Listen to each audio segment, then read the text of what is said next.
Hey everyone, and welcome back to the Deep Dive. I'm Liam, and I'm really excited for this one. And today, we're diving into something a lot of you out there have been asking about. Yes. Learning a new language. Yeah. And specifically English. We've got a ton of research on adult learning, and we've got a bunch of great sources from Polyglots.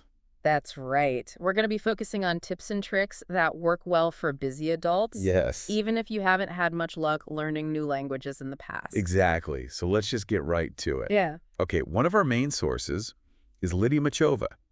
She's interviewed so many polyglots, like tons of them. And the first thing that really jumped out at me was how much emphasis there was on just Having fun. having fun with it. Yeah. And that might seem obvious, It's but important. it's super important. When you actually enjoy something, you're way more likely to stick with it. Absolutely. And that's like half the battle with language learning, right? Yeah. It's so true. Why force yourself to memorize Yeah. boring vocabulary lists when you Yeah. could be watching a movie or reading a book? Yeah.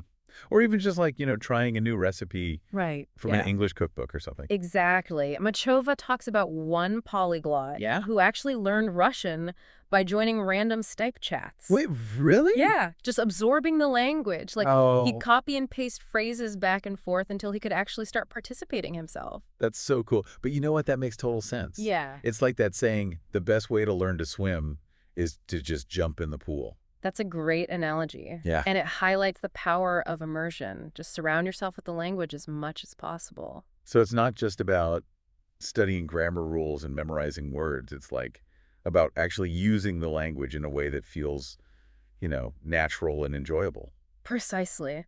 And that ties into another concept that Machová mentions, comprehensible input. Comprehensible input. Okay, break that down for me. What does that even mean? So think about it this way. You're watching a movie in English with subtitles. You might not understand every word, but you can follow along with the story. You're picking up new vocabulary from the context. Oh, okay. That's a comprehensible input in action. So it's about exposing yourself to language that's a little bit above your level, Right. but still interesting enough that it keeps you engaged. Yeah. Okay, I see. And it's something that you can do every day. Yeah. Okay, give me an example. What would that look like? Okay, let's say you love music. Instead of listening to the same songs, why not try some English pop music? You can look up the lyrics online and even sing along. I like that. You'll pick up vocabulary without even realizing it, and it's way more fun than staring at a textbook. Yeah, and I'm already picturing myself belting out some Taylor Swift in the shower and learning English at the same time. There you go. Two birds, one stone. Exactly. It's all about finding those little ways to make language learning a part of your life rather than a chore. I like that. Make it fun. Yeah. Okay, so we've got enjoyment and comprehensible input. But I know a lot of people listening are really busy professionals, so how do we actually fit language learning into an already packed schedule? Well, that's where Machova's other principles come in: effective methods, creating a system, and patience. Let's start with effective methods. Okay, let's do it. Spill the tea. Effective methods for busy folks like me. So one of the most effective techniques is something called spaced repetition. Okay. Remember flashcards? Oh, yeah. Those bring back memories. Some good, some not so good. Just not so good. Yeah. Well, spaced repetition takes that to a whole new level.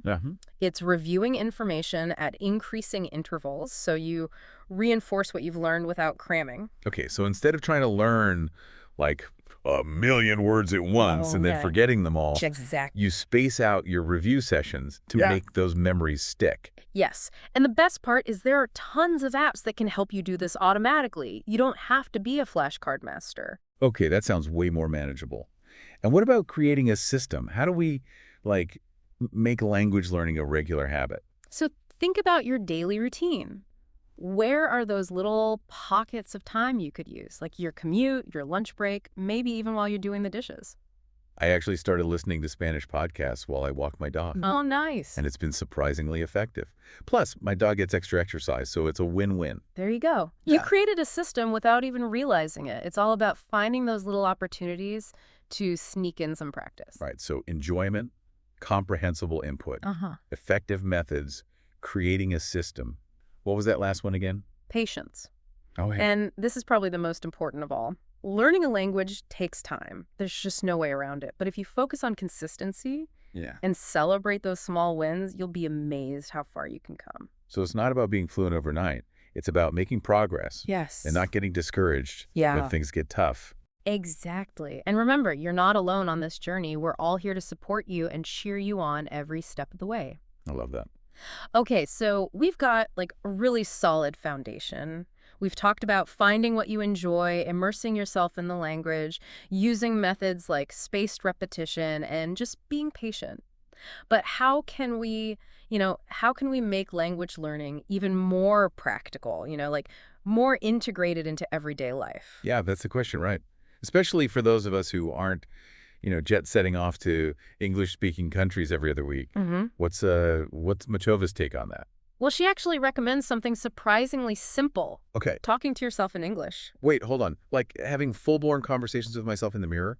Not necessarily in the mirror, but yeah. Okay. It might feel silly at first, but think of it as mental rehearsal. You can narrate your day, describe what you're doing, even practice like ordering your coffee in English. Yeah, that makes sense. It's low pressure.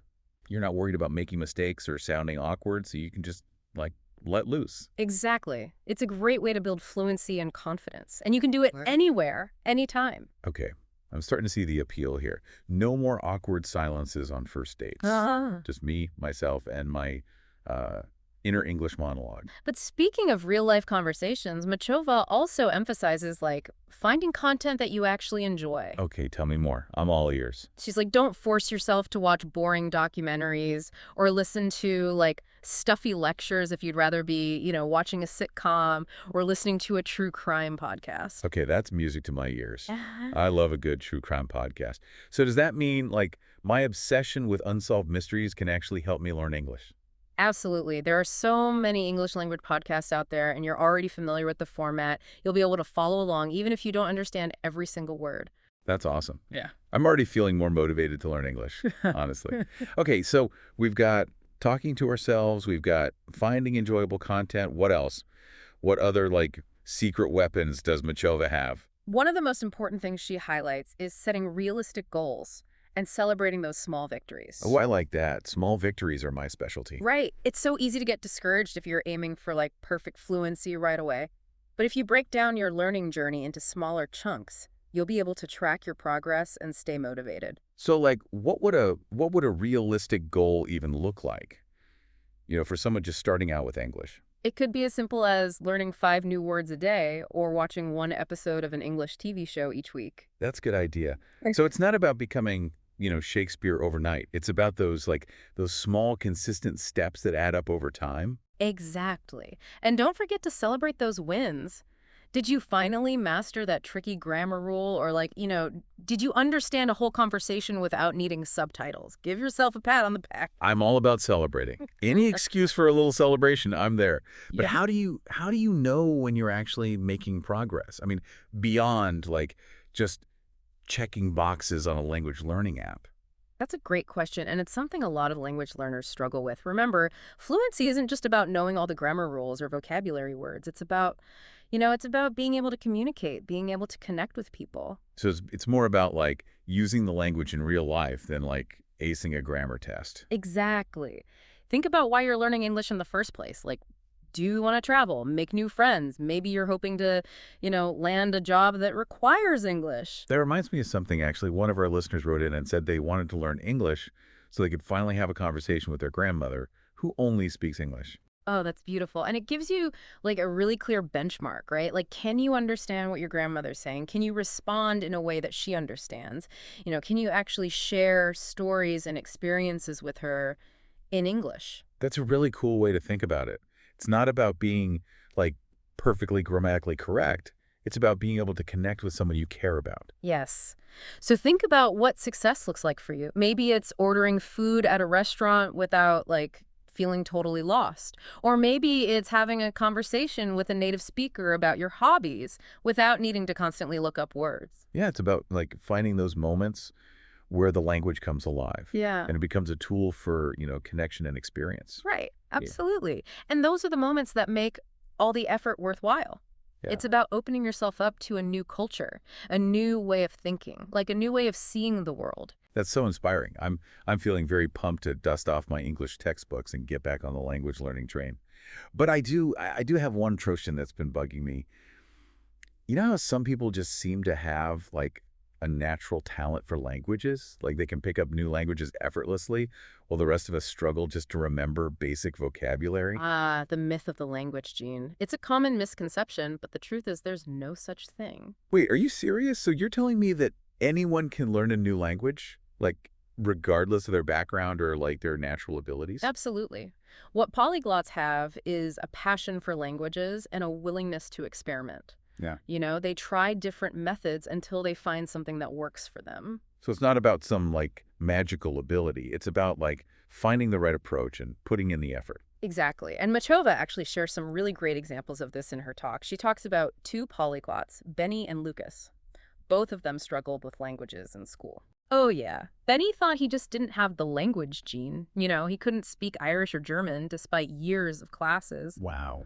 And Lucas was actually, made fun of for being bad at English. That's incredible. It's like those, like, before and after pictures you see for fitness transformations, but for language learning. Exactly. And it just goes to show that anyone can make progress if they find the right approach and stick with it. So what happened to Benny and Lucas? How did they go from, like, struggling language learners to, like, fluent polyglots? Well, they shifted their focus away from traditional classroom learning, Okay. and they really focused on finding methods that worked with their own, learning styles and interests. Yeah.